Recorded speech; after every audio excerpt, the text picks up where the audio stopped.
Hello everyone, मैं रवि कुमार एक बार फिर कक्षा 10 गणित के अध्याय समांतर श्रेणी से जैसे कि मैंने पिछली एक वीडियो बना रखी है आपकी इसी एक्सरसाइज से, जिससे हमने पदों की गणना पदों के सूत्र की गणना करना सीखा है। आज हम उसी प्रकार क्वेश्चन संख्या 3 में आज हमें कुछ एपी यहाँ दे रखी है, समांतर श्रेणी यहाँ दे रखी है। इन समांतर श्रेणी से हमें पहला पद और इनके बीच का सर्वांतर हमें ज्ञात करना है। तो जैसे कि मैं आपको पहला पद यानी कि पहला पद मैं आपको निकालना बता चुका हूं। तो पहला पद का मतलब होता है किसी भी एपी की जो पहली संख्या दी होती है उसका मतलब होता है कि आपका पहला पद है। तो यहाँ पे हमारे पास सभी क्वेश्चनों को एक एक करके हम हल करेंगे। तो पहला क्वेश्चन हमारे पास यहाँ पे है, एक एपी मैंने यहाँ लिखी है कि एपी का मतलब 3, 1, -1, आपका माइनस का 3, आपका डॉट डॉट, इसी प्रकार की एक सीरीज आपकी एक एपी बनी है। इस एपी में हमें पहला पद और इसके बीच में कितने का सर्वांतर है, कितने का गैप है, तो वो हमें निकालना है। तो यहाँ पे इसका हल हम करेंगे। तो पहला पद तो इसका एपी का जो पहला पद होता है वो हमारे पास ए का मतलब, तो ए का जो मान है हमारे पास वो दे रखा है 3। अब सर्वांतर की अगर बात करें तो सर्वांतर निकालने के लिए एक सूत्र दिया जाता है कि आपका एपी के दूसरे पद में से अगर हम पहले पद को माइनस कर दें तो वो हमारे पास सर्वांतर यानी कि डी का मान निकल के आ जाता है। तो यहाँ पे हम दूसरे पद में से पहले पद का मतलब है कि यहाँ से हमारे पास ये a1 है, a2 है, a3 है, a4 है। तो a2 में से a1 को अगर माइनस करें तो इसका मतलब है कि a2 माइनस a1, अगर b का मान एक बार और निकालें तो आपका निकलेगा a3 माइनस a2।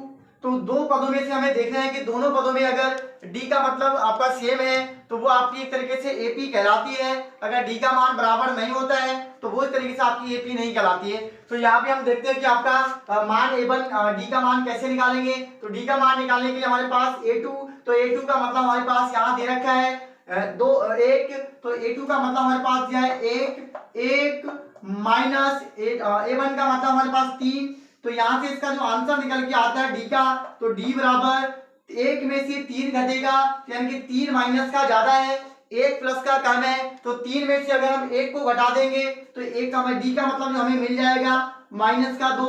अगर यहाँ से हम डी का मान निकालना चाहें तो इसका मतलब होगा माइनस का 1 a3 का मान है, और a1 का मान भी हमारे a2 का मान भी हमारे पास 1 है। तो यहाँ से आपका माइनस है तो माइनस का 1, तो यहाँ से आपका d का जो वैल्यू निकल के आता है वो होता है माइनस का 2।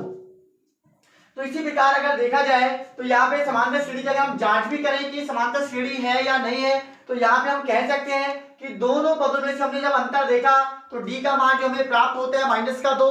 तो माइनस का 2 आपको यह बताता है कि जो एपी है यानी कि वो आपकी समांतर श्रेणी के एक पदों में लिखी गई है। तो यहाँ से हमारे पास इस एपी का जो पहला पद जो पूछा गया था प्रश्न के आधार पर कि एपी का पहला पद और सर्वांतर ज्ञात कीजिए, तो हमें इस प्रश्न की सहायता से जो पहला पद हमने ज्ञात किया, तो पहला पद किसी भी समांतर श्रेणी किसी भी एपी की जो पहली संख्या दी होती है उसी को हम बोलते हैं पहला पद। तो यहाँ पे पहला पद हमें दे रखा है ए के रूप में 3, और हमने डी का जब मान निकाला तो डी का मान निकालने के लिए हमारे पास सूत्र दिए जाते हैं डी बराबर a2 माइनस a1।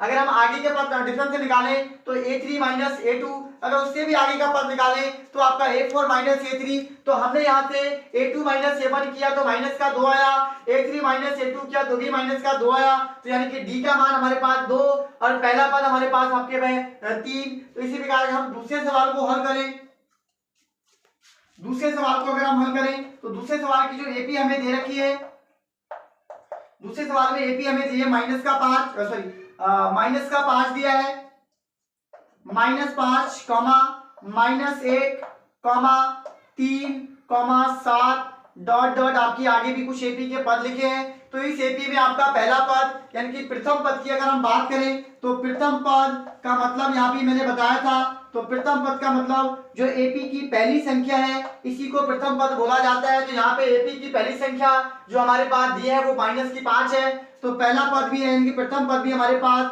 निकल के आता है -5। अब डी का मान यानी कि सर्वांतर अगर हम निकालें तो सर्वांतर मतलब डी, और डी का मतलब a2 माइनस a1। तो डी बराबर हमारे पास ये निकल के आता है डी बराबर a2 का मतलब है हमारे पास माइनस का 1 और a1 का मतलब है माइनस का 5। तो माइनस का यहाँ पर भी है, सूत्र में भी माइनस है, तो माइनस और माइनस हमारे पास मिल जाता है प्लस, यानी कि प्लस का 5। तो डी का जो मान निकल के आता है 5 में से 4 गया तो प्लस के 5 है, माइनस का 1 है, तो 5 में से अगर हम 4 को घटा देंगे तो हमारे पास बच जाता है आपका प्लस का 4। अगर हम आगे की बात करें, डी का मान आगे निकालें, तो आपका डी का मान अगर हम आगे निकालें तो ये हो जाएगा a3 माइनस a2। और यहाँ से अगर हम डी की बात करें तो a2 का मान हमारे a3 का मान है हमारे पास 3, a3 का मान है हमारे पास 3 माइनस यहाँ पे सूत्र में है, और माइनस का आपका दूसरा पद भी माइनस का है, तो माइनस और माइनस हमारे पास हो जाता है प्लस, प्लस का 1, यानी कि डी का मतलब हमारे पास आ गया 4, यानी कि प्रथम पद जो आपका है वो माइनस का 5 है। और अगर सर्वांतर की बात करें तो सर्वांतर हमें दोनों स्थितियों में हमें मिलता है 4।